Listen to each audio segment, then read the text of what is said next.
कि हिंदुस्तान ने 2014 के बाद ये भी देखा है कि रेपिस्ट के समर्थन में भी इनके समर्थन उतरते हैं। जी देखिए, ईडी वगैरह, सीबीआई वगैरह, कभी भी एक भी आप बता दीजिए 2014 के बाद किसी बीजेपी के दरवाजे, बीजेपी वाले नेता या फिर उनके मंत्री या किसी एमएलए एमपी के दरवाजों पर गया हो। वो तो नहीं चाहते हैं उनको सिर्फ अपोजिशन में ही कोर्ट दिखता है। कर्नाटका हाईकोर्ट का जो जजमेंट आया कि अजान से किसी भी धर्म के मौलिक अधिकार को, ये उनका जजमेंट है कि मौलिक अधिकार का हनन नहीं होता है। मैंने कहा ना कि ये टेक्निक सरकार है, अपने समर्थक को बचाना जानती है। अगर कोई क्रिश्चियन, कोई सिख अगर हमारे धर्म के खिलाफ बोलता है तो इसका मतलब ये नहीं कि हमें अथॉरिटी मिल जाती है कि मैं उसके धर्म को खिलाफ बोलूं।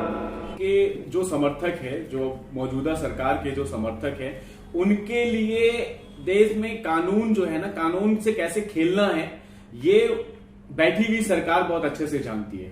ठीक है, बिल्किस बेगम आज सुरक्षा की दुहाई लगा रही है।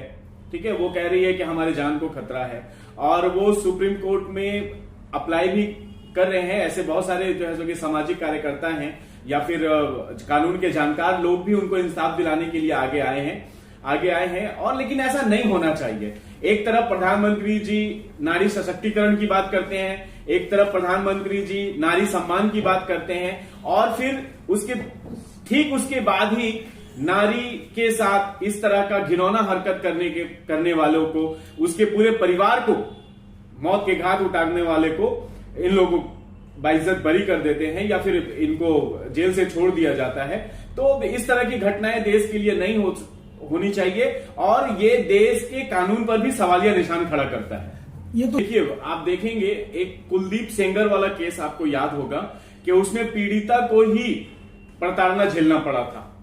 ऐसे बहुत सारे ऐसे केसेस हैं जिसमें महिलाओं के साथ ये लोग दुष्कर्म करते हैं, उनका शोषण करते हैं, जबरदस्ती उनके साथ जो कि अस्मत दरी करते हैं। और जब ये लोग उनके समर्थक लोग, खास करके ये उनके साथ होता है जब ये बीजेपी के समर्थक लोग होते हैं या फिर एक विचारधारा के अलग कट्टर विचारधारा के लोग होते हैं, तो उनके समर्थन में ही ये लोग उतर कर चले आते हैं और उल्टा जो पीड़ित है उनको ही प्रताड़ना झेलनी पड़ जाती है।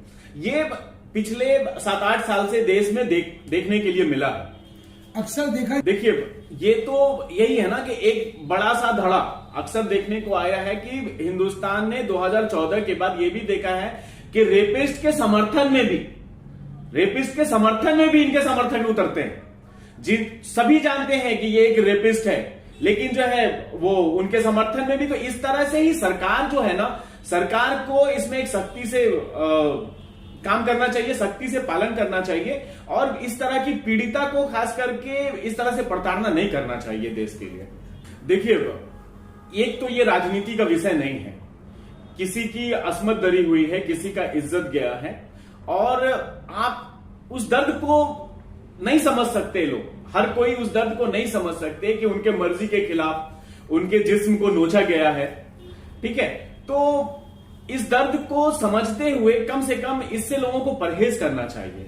लोग अस्मत दरी, बहुत रेप जो है ना, ये बहुत बड़ा मामला होता है एक महिला के लिए। ठीक है, तो इसमें इस तरह से पीड़िता को प्रताड़ना करना, उन्हें जबकि एक उनको संभालने की जरूरत होती है, उन्हें साथ की जरूरत होती है कि उनके साथ कौन खड़ा होता है। यहां तो यह भी हुआ है 2014 के बाद से कि पीड़िता के माता पिता पुलिस स्टेशन में कंप्लेन करने गए हैं और माता पिता की हत्या कर दी गई है या फिर उन्हें डरा धमकाकर भगा दिया गया है। भाई आप देखेंगे ना, उस बच्ची को रातारात जला दिया, अंतिम संस्कार कर दिया और लोग जो है वो यूपी की घटना है ना भाई। ठीक है, और रातारात जो है कि वो शव तक माता पिता को नहीं दिया और जो है कि माता पिता की खिलाफ ही शायद उस पर केस वेस हो गया। तो ये पता नहीं किस तरफ देश जा रहा है और इसके लिए देश के लोगों को चिंता करनी चाहिए, खासकर देश के बुद्धिजीवी। आप सिर्फ हाथरस कांड ही क्यों बोल रहे हैं? बहुत सारे आप 2002 के दंगे का जिसने खुलासा किया वो भी तो अभी जेल में ही है। अभी आपने बताया तो हम लोगों ने हाथरस के बारे में बोला। 2002 के दंगे का जो रिपोर्ट किया, जिसने निष्पक्ष रिपोर्ट किया, ठीक है, वो भी जेल में है। जकिया जाफरी को जो है कि आज तक इंसाफ नहीं मिला। एहसान जाफरी को इंसाफ मिला है क्या? भाई एक एमएलए जिंदा जला दिया जाता है, उसको इंसाफ मिला क्या? बेचारी जो है वो सुप्रीम कोर्ट का दरवाजा खटखटाती है, वहां से जो है सो उनको खारिज कर दिया जाता है, वो केस लेने से इनकार कर दिया जाता है। ठीक है, तो अभी जो हाथरस वाला मामला है, देखिए वो एक बेचारा रिपोर्टर जो है सो कि वो अभी तक अंदर है। तो ऐसे देश नहीं चलेगा।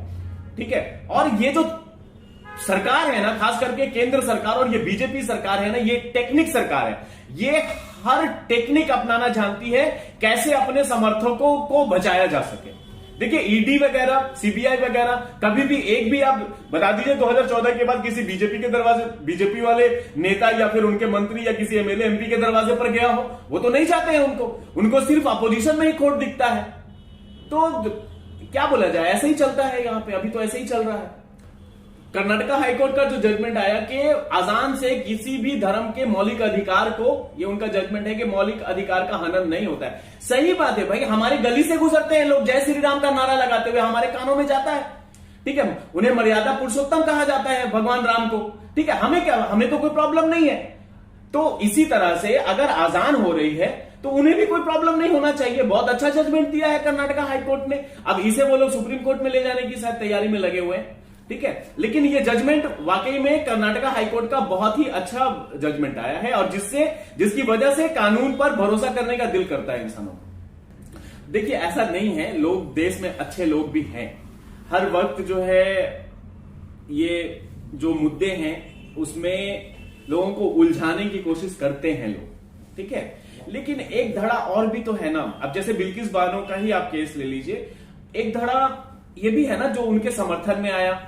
एक पंजाब का एक सिंगर है, वो उन्होंने हाथ फैला करके उन्होंने कहा ना कि आप हमारे यहाँ आइए, हम आपकी सुरक्षा करेंगे। ठीक है, महुआ मोइत्रा जी का मैं शुक्रिया अदा करूंगा कि उन्होंने कम से कम हिम्मत दिखा करके सुप्रीम कोर्ट में अपील तो किया कि इस केस की सुनवाई की जाए, जल्द से जल्द की जाए। तो पूरा देश ऐसा नहीं है, ये सिर्फ उनके कुछ कट्टर सोच वाले समर्थक हैं जो इस तरह का जो है सो कि प्रोपेगेंडा करते हैं उनको। सब मैंने कहा ना कि ये टेक्निक सरकार है, अपने समर्थकों को बचाना जानती है। लेकिन मेरा यह मानना है कि टी राजा सिंह जी को इतनी जल्दी जमानत नहीं मिलनी चाहिए थी। हालांकि बीजेपी ने उन्हें सस्पेंड किया है और शोकॉज भी किया है, शायद 10 या 14 दिन के अंदर में उनको कारण बताओ नोटिस भेजा है।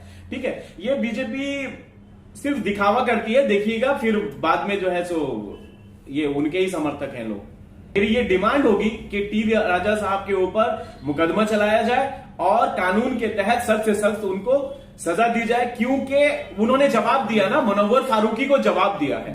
मुनव्वर फारूकी को वो बार बार, मैंने भी वो वीडियो देखा है जिसमें वो कह रहे हैं कि मैं मुनव्वर फारूकी को जवाब दे रहे हैं। अगर कोई हिंदू, अगर कोई क्रिश्चियन, कोई सिख अगर हमारे धर्म के खिलाफ बोलता है तो इसका मतलब ये नहीं कि हमें अथॉरिटी मिल जाती है कि मैं उसके धर्म को खिलाफ बोलूं। ये हमारी अधिकार नहीं हो जाता है कि नहीं वो हमारे खिलाफ बोल रहा है। अगर मुनव्वर फारूकी ने कुछ कहा है तो वो तो जेल में भी था, वो अरेस्ट भी किया गया था। अकबरुद्दीन ओवैसी ने अगर हिंदू भावना को ठेस पहुंचाया है तो वो जेल में भी था, वो भी जमानत पर है, तो मुनव्वर फारूकी भी जमानत पर है। तो ये पूरी तरह से टी राजा का बाइकआउट करना चाहिए और इन पर इस तरह से